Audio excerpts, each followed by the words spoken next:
안녕하세요. 닥터아이 신대한입니다. 오늘 이야기할 주제는 대한민국 사람이라면 누구나 좋아하는 곳이죠.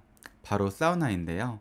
저도 정말 좋아하고 아버지도 좋아하시고 그래서 어릴 적에도 자주 다녔고 독립하고 나서도 명절이나 이럴 때 고향에 갈 일이 있을 때마다 아버지와 함께 이런저런 이야기를 하면서 시간을 보내는 곳입니다.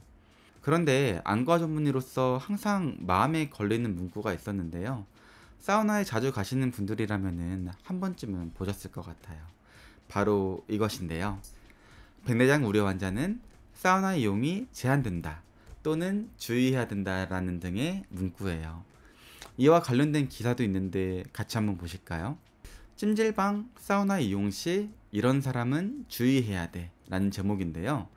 내용을 보면은 고온 환경은 안구 내 단백질 변성을 유발을 해서 백내장이나 유리체 혼탁과 같은 문제를 야기할 수 있으므로 주의해야 된다라고 말하고 있네요. 이런 이야기를 읽다 보면 안과 전문의인 저도 사우나 이용을 자제해야 될 것 같은 기분이 들 정도로 위기감이 느껴져요. 그럼 우리 모두 사우나를 가지 말아야 되는 걸까요? 아니면은 백내장에 걸릴 각오를 굳게 하고 무거운 마음으로 사우나를 가야 될까요? 결론부터 말씀드릴게요. 그냥 하던 대로 하시면 돼요. 마음 무거우실 필요도 전혀 없어요. 이 영상을 보시는 모든 분들의 걱정을 제가 해방시켜 드릴게요. 먼저 사우나를 이용하면 백내장이 유발된다는 그런 근거를 찾아보겠습니다. 사실 이런 이야기에 대한 근거를 정리해서 알려주는 것도 아마도 제가 처음이지 않을까 싶은데요. 먼저 유리공장에서 일하는 노동자들이 고온 환경에 노출되어서 백내장이 발생했다는 건데요. 1967년에 나온 논문이에요. 유리를 만들 때는 적외선이라는 게 방출이 되는데요. 이렇게 열 복사 에너지를 잔뜩 담아서 이 적외선이 수정체에 도달을 해서 백내장을 유발시켰다는 보고이죠. 다른 연구에서도 제철소, 유리공장 등에서 적외선 파장에 장기간 노출이 되면 각막과 홍채를 통해서 열이 렌즈로 전도가 돼서 백내장을 유발을 할 수 있다라는 것을 보고를 했고, 또 다른 논문을 보면 실험주에게 1090나노미터의 적외선을 약 197W per 제곱센티미터의 세기로 8초간 조사를 한 결과 약 10도씨의 안구 온도 상승과 함께 16시간이 지난 후에 백내장이 발생했다는 연구였어요. 이런저런 복잡한 내용을 제쳐두고 우리가 주목을 해야 될 것은 바로 적외선입니다.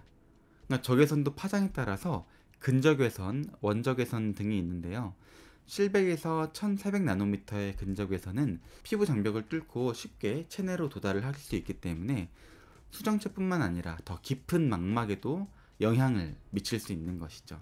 하지만 우리가 주로 이용하는 사우나는 전기 히터로 열을 발생시키는 건식 핀란드식 사우나, 수증기를 이용한 습식 사우나, 그리고 황토방이나 불가마 같은 형태 등이고, 이런 사우나 방식은 적외선으로 열을 내는 방식이 아니기 때문에 적외선으로 인해 체내에 영향을 주는 경우는 거의 없어요. 그러면 눈에 전달되는 열이 적외선 말고도 직접 그냥 전도가 돼서 각막이랑 눈 안쪽에 있는 방수를 지나서 수정체에 도달을 해서 백내장을 유발할 수도 있지 않나 라고 또 의문을 제기해 볼 수도 있을 것 같아요.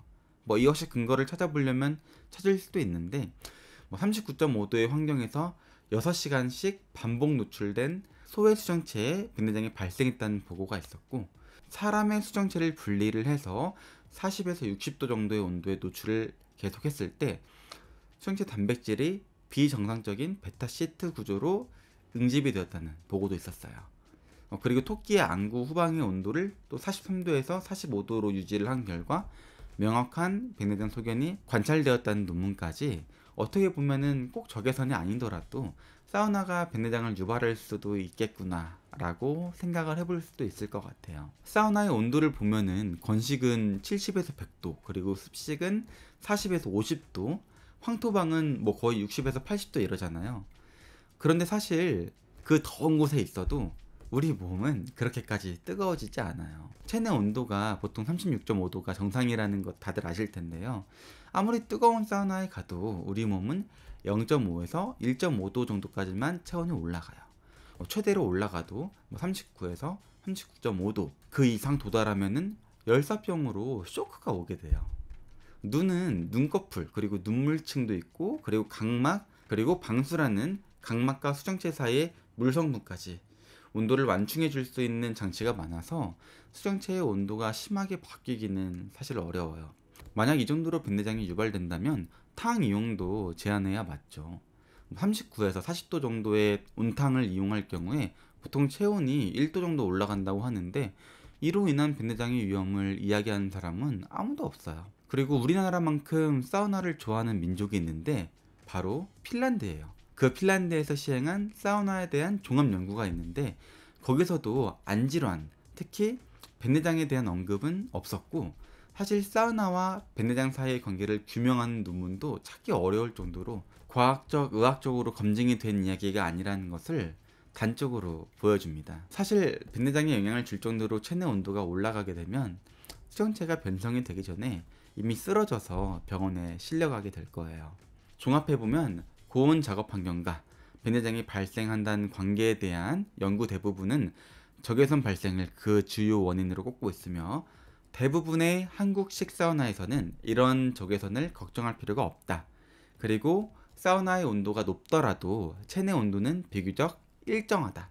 그래서 사우나와 백내장 사이의 관계에 대한 목욕탕 사우나의 문구는 전혀 걱정하지 않아도 된다 정도로 정리하시면 되겠습니다. 사실 수정체는 우리가 40대만 돼도 이미 좀 딱딱해지고 그래서 노안이 오게 되는 거거든요.